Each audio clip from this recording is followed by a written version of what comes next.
Hola, mucho gusto. Mi nombre es Fabio Umar, soy abogado penalista. Con los años y los estudios los he ido enfocando básicamente en el derecho penal económico, el derecho penal corporativo y empresarial. He aceptado gustosísimamente la invitación que me ha hecho la revista Debate, Derecho y Personas para hablar, para compartir conocimiento en torno a una de las figuras que a mi juicio resultan más controversiales, más difíciles de entender, que es la extinción de dominio. Así pues que en estos minutos, que espero sean muchos y de su agrado, quiero dejar algunos planteamientos, algunas reflexiones, quiero dejar algunas preguntas antes que claridades en torno a esta figura. Históricamente, la figura de la extinción de dominio ha tenido sus orígenes básicamente en la razón que surge en la pregunta que surge en torno a qué hacer con los bienes cuando quiera que los bienes que tiene una persona son producto de una actividad ilícita. La comisión de los ilícitos, porque sí, porque nos gusta cometer ilícitos, digamos, no es muy frecuente. Hay, por supuesto, casos de personas que cometen ilícitos por el simple gusto de cometerlos. Pero en términos generales, la comisión de actividades delincuenciales está directamente relacionada con la obtención de un provecho ilícito, de un provecho apreciable desde el punto de vista económico. Es decir, yo cometo el delito, el asesinato, cometo el hurto, cometo la falsedad, porque de alguna manera voy a haber incrementado mi patrimonio económico. Surge pues la pregunta obvia, necesaria, pertinente de qué hacer cuando la persona ha cometido un delito y producto de este delito ha tenido un enriquecimiento patrimonial significativo. Pues bien, el derecho penal durante siglos dio una explicación, y es que ese aumento patrimonial, ese incremento patrimonial debía retirarse de la órbita del ciudadano que había cometido el delito y, por supuesto, pasar a ser parte de la masa económica, de la masa patrimonial con que se repararía o se reparará eventualmente a las víctimas del delito. Hasta ahí no había ningún problema. Sin embargo, surgen algunas dudas. Por ejemplo, ¿qué pasa cuando quiera que está probada la comisión del delito, está probada la responsabilidad del autor, pero por alguna razón particular no se puede condenar al autor? Pensemos simplemente en dos de muchas hipótesis plausibles, pero las más obvias y evidentes: la prescripción de la acción penal y la muerte del infractor. Insisto, bajo la hipótesis de que está probada la infracción penal, de que está probada la responsabilidad y que por supuesto estaría probado el eventual daño, no podemos obtener una sentencia condenatoria bajo los estándares, bajo los cánones del derecho penal tradicional, porque ha operado el fenómeno de la prescripción o el fenómeno de la muerte. En estos casos surge la pregunta: no tenemos un responsable, no hay un individuo, no hay un ciudadano de carne y hueso responsable, pero tenemos un aumento patrimonial producto de la comisión de un delito. ¿Qué hacemos con ese incremento patrimonial? Porque además tenemos huérfanas aquí a las víctimas. ¿Qué hacemos con esas víctimas? ¿Dónde las vamos a reparar? ¿De dónde vamos a tomar el dinero para repararlas? Entonces, la idea de que los bienes deben estar de alguna manera desprendidos de la responsabilidad penal clásica empezó a tomar fuerza, empezó a surgir como una idea seria, sensata, y lo que, resumiendo, se pretendía es: no importa la responsabilidad penal del ciudadano, ojalá logremos la condena del ciudadano infractor, pero aún si no logramos la condena, aún si no logramos enarbolar una condena, tenemos los mecanismos para A, evitar enriquecimiento ilícito, esta es la teoría clásica del enriquecimiento sin causa, y B, una manera de resarcir el daño que se le ha causado a las víctimas. De esa manera hubo una decisión, por decirlo de alguna manera, una separación, un divorcio entre la responsabilidad clásica del derecho penal dogmático tradicional clásico y la reparación patrimonial y la imposibilidad de que ese patrimonio se sanee aún con el paso del tiempo. Pues bien, ese origen que estoy planteando muy brevemente es el que ha dado lugar, la semilla, el germen con que hoy se ha planteado el proceso de extinción de dominio. ¿Qué es el proceso de extinción de dominio? ¿Cuál es la figura de la extinción de dominio? Es una figura que busca sancionar muy severamente el enriquecimiento producto de actividades ilícitas que quieran que han tenido los particulares, sin importar si hay o no responsabilidad penal, teoría clásica de la responsabilidad penal. Dicho de otra manera, la responsabilidad penal clásica, que una persona debe ser vencida en juicio con todos los estándares y cánones del debido proceso, la dejamos a un lado y abrimos un nuevo sistema de responsabilidad más parecido a la responsabilidad civil, mucho más parecido a la responsabilidad civil, con un procedimiento más cercano al de la responsabilidad civil, en el que buscamos que el enriquecimiento que tuvo este personaje no pueda ser saneado bajo ninguna circunstancia. Fíjese cómo estamos persiguiendo dos aspectos totalmente distintos. En el proceso penal, en el actual proceso penal, buscamos, por supuesto, una sanción al infractor, buscamos conocer la verdad de los hechos, la garantía de no repetición, conocer la verdad, honrar las víctimas. En cambio, en el proceso de extinción de dominio buscamos otros fines totalmente distintos. Perseguimos ante todo impedir que haya un enriquecimiento sin causa, un enriquecimiento ilícito por parte de una persona sin importar si la encontramos responsable. En el proceso de enriquecimiento ilícito, en el proceso de extinción de dominio, no encontramos en ningún lado las búsquedas de la verdad, de la reparación, de honrar a las víctimas, porque esos son sistemas propios de la responsabilidad de la Ley 906 y Ley 600. Aquí, insisto, tenemos otros fines. Ahora bien, y esto es importante decirlo, ¿cuál es el estándar de responsabilidad que se tiene en ley de extinción de dominio? Con los años, se nos ha vendido equivocadamente, y ya paso a explicar por qué mi opinión, se nos ha vendido que la extinción de dominio es la herramienta ideal, la herramienta más fabulosa con que cuenta el Estado para perseguir los bienes de los infractores. Por un lado, empezó históricamente con la persecución a los bienes de los narcotraficantes. Luego de ello se fue ampliando a otros delitos. Y hoy se ha vendido como la herramienta máxima en la persecución contra la corrupción, contra las personas que han cometido corrupción. Nada más alejado de la realidad. El estándar de responsabilidad penal es un estándar muy elevado, como todos lo sabemos. El sistema de ley 906 tiene unos estándares muy claros para la imputación, acusación y para la posterior condena. En tanto que la responsabilidad, los estándares de responsabilidad del sistema de extinción de dominio son estándares mucho más relajados. Al borde que yo lo he escrito así en la revista, saldrá próximamente un artículo de mi autoría junto con el doctor Juan Camilo Casas, hemos considerado que se trata de un estándar imposible de cumplir. ¿Cuál es el estándar que hoy está rigiendo? El estándar de la buena fe exenta de culpa. Miremos brevemente el estándar de la buena fe exenta de culpa. Para todos es claro el concepto de buena fe. Por supuesto, la buena fe es el antónimo, es el contrario, es el enemigo del dolo. Cuando quiera que hablamos de dolo, estamos hablando de una acción torticera, una acción despiadada, una acción clara y decididamente encaminada a causar daño. En tanto que, hablando de buena fe, estamos hablando de un comportamiento ajustado a derecho, acorde a los cánones que la ley, la doctrina, la jurisprudencia han determinado para ese hombre o esa mujer en particular. Pues bien, no basta actuar de buena fe. Lo que nos está diciendo el estándar actual es que debemos actuar con buena fe exenta de culpa. Es decir, es una buena fe reforzada. Otra vez, no basta con actuar de buena fe. Habremos entonces de actuar con la típica buena fe, es decir, exenta de dolo, y además de ello, añadir los estándares o los cánones de la exenticidad de culpa. ¿Qué quiere decir eso? Nada distinto a que el ciudadano tiene no solo que obrar de buena fe, sino prever posibles y futuros escenarios en los que una persona podría incurrir y aún así administrar los riesgos. Fíjese que es ante todo un tema de administración de riesgos.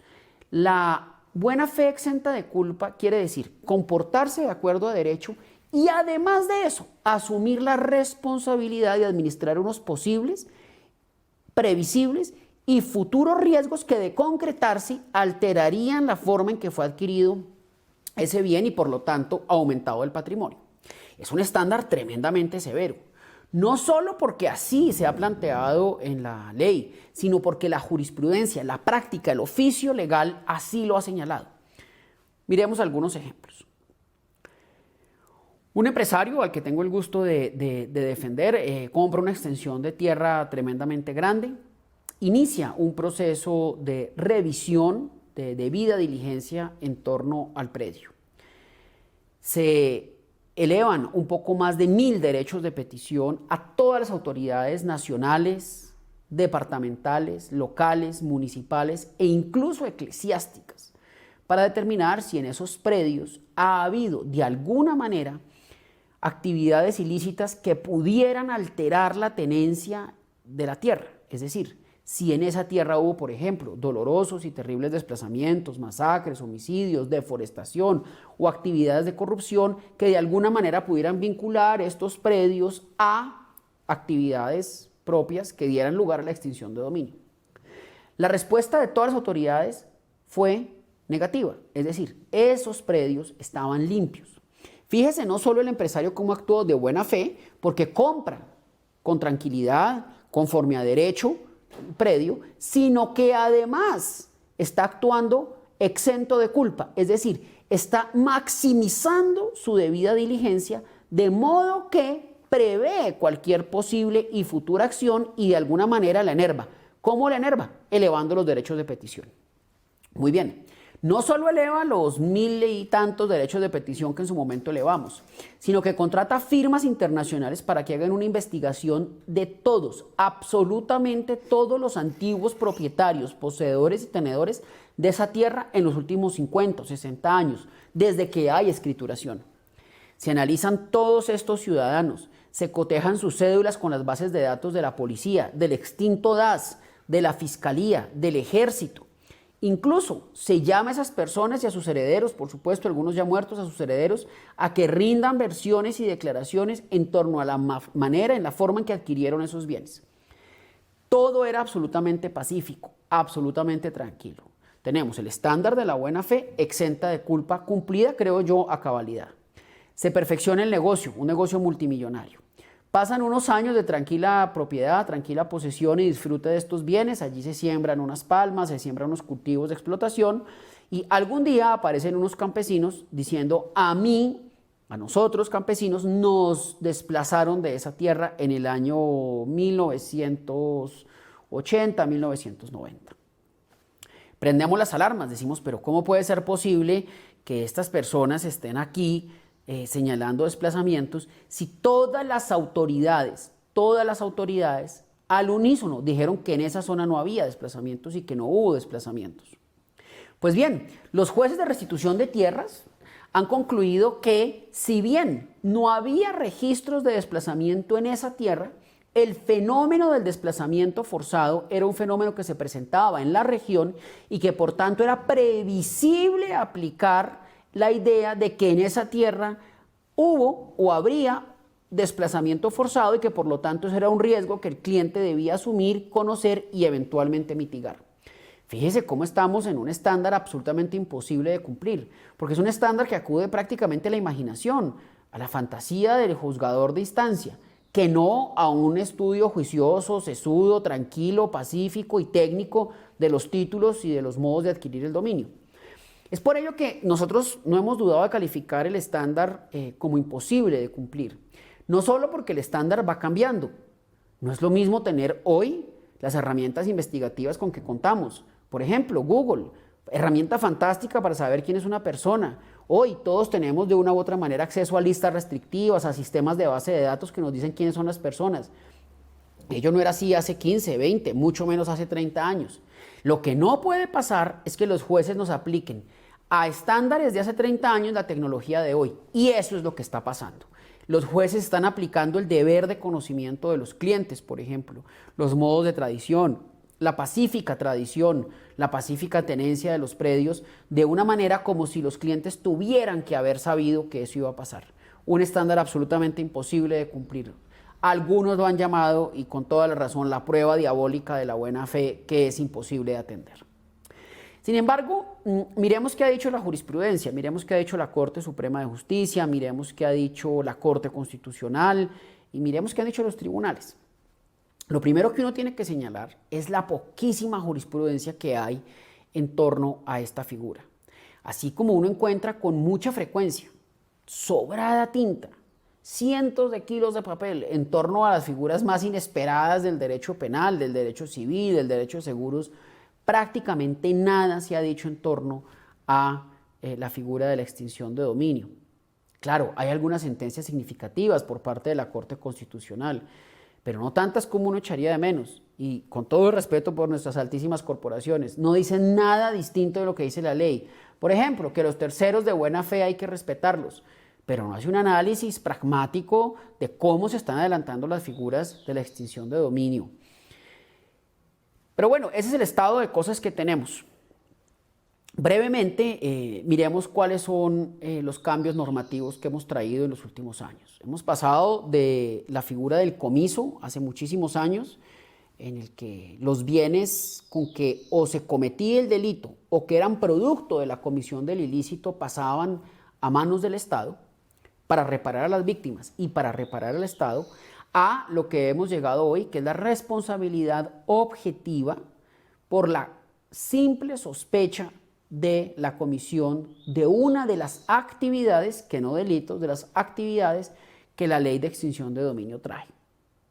Hay figuras tan controversiales, a mi juicio ilegales e inconstitucionales, pero que la Corte Constitucional ha bendecido en sentencias muy discutibles, con todo el respeto, como por ejemplo la venta anticipada de bienes. Para que se hagan una idea, la venta anticipada de bienes contraviene absolutamente la prohibición constitucional milenaria de confiscación. Lo que esta figura propone es que una vez se inicie el proceso de extinción de dominio, que se inicia por una orden de la Fiscalía General de la Nación, cuando quiera que ordena medidas cautelares y pasa a la administración de la SAE, ojo, la persona no ha sido vencida en juicio penal, mucho menos sus bienes han sido comprobados como de origen ilícito, aún así la SAE puede vender estos bienes bajo la figura de la venta prematura, entregar esos bienes al Estado, prácticamente expropiárselos al ciudadano y reservarse un 20, un 30% en caso de que los bienes o el ciudadano resulten absueltos en el camino y poderle devolver tan solo el 30% del valor del bien. Si eso no es expropiación, dígame entonces qué puede ser. No hay una figura más grosera, más vulgar en el ordenamiento jurídico que la venta prematura. Ni qué decir de las facultades extraordinarias, y cuando digo extraordinarias quiero decir descomunales con que cuenta la Fiscalía General de la Nación en los procesos de extinción de dominio. Procesos secretos, reservados, con casi nulo control judicial, salvo un control de legalidad que se propone, pero que rara vez prospera. Se parece mucho más a un proceso inquisitivo de verdad, de los del medioevo, antes que a un proceso que busque restablecer el patrimonio de los ciudadanos. No hablemos de la prescripción extintiva. Todos sabemos que en penal hay prescripción extintiva. El Estado no puede iniciar procesos penales pasados 50 años de la comisión del delito. Eso no solo es ineficiente, no solo contraviene el orden, la paz, la tranquilidad y la seguridad jurídica, sino que de bulto cae que las pruebas desaparecen con el tiempo, los testigos mueren, pierden la cabeza muchas veces, los años empiezan a hacer de las suyas en la memoria. Pues bien, en el proceso de extinción de dominio no existe la prescripción extintiva. ¿Por qué? La Corte ha dicho que ese proceso debe ser por siempre, perenne, por una razón sencilla, porque como se adquirió mal no se puede sanear con el tiempo. Hace poco leía yo con sorpresa y con dolor que un capo que creo que dieron de baja en un operativo en 1997, por estos días salió sentencia de extinción de dominio. El capo murió en el 97 y en el 2022 tenemos sentencia de extinción de dominio. ¿Qué ha pasado con todos estos años que la justicia no se pudo movilizar? Los procesos de extinción de dominio son todo menos procesos judiciales. Son verdaderas ordalías en contra de muchos ciudadanos. Ahora bien, el argumento que se ha planteado, equívoco por supuesto, de que esa es la verdadera herramienta en la lucha contra el crimen organizado, contra la corrupción, contra los carteles que azotan al país, se cae de su peso. Con los años, cada 2 o 3 años hay una reforma legal que aprieta cada vez más y limita las garantías de los ciudadanos, y la corrupción y los carteles siguen intactos. ¿Por qué? Porque la herramienta no ha dado los frutos que se esperan. Fiscales con cientos de procesos tremendamente enredados, procesos escriturales todavía, cientos de miles de folios de papel pueden componer un proceso. Los fiscales mal preparados, lo digo con todo respeto, y muy pocos jueces de extinción de dominio en el país hacen que la figura sea prácticamente inoperante. Más que dejar claridades, yo lo que quiero señalar es que el proceso de extinción de dominio es un proceso diabólico que ha echado a perder la confianza de inversionistas. Aquí basta, por ejemplo, con que un bien lícitamente adquirido tenga una relación indirecta con una actividad ilícita. Ojo, una relación indirecta, sin saber, ni la ley lo define, con una actividad ilícita para que prospere la extinción de dominio. Ni qué decir con la poca, casi nula claridad que hay en torno a la teoría de la confusión o de la mezcla. Una persona que lícitamente ha adquirido un patrimonio significativo y con los años, bueno, le puede pasar a cualquiera, comete un acto delictivo que sí lo enriqueció, pero no va a manchar todo el patrimonio que por décadas ha construido. Pues bien, la Fiscalía le mete mano a todos esos bienes, expropiando bienes adquiridos lícitamente. Y la estándar de la Fiscalía es que la persona debe probar, ojo aquí, la persona debe probar la licitud de estos bienes, como si fuera fácil probar la licitud de un bien adquirido hace 30 o 40 años. Por Dios, ¿de qué estamos hablando? La figura de extinción de dominio debe desaparecer del ordenamiento jurídico.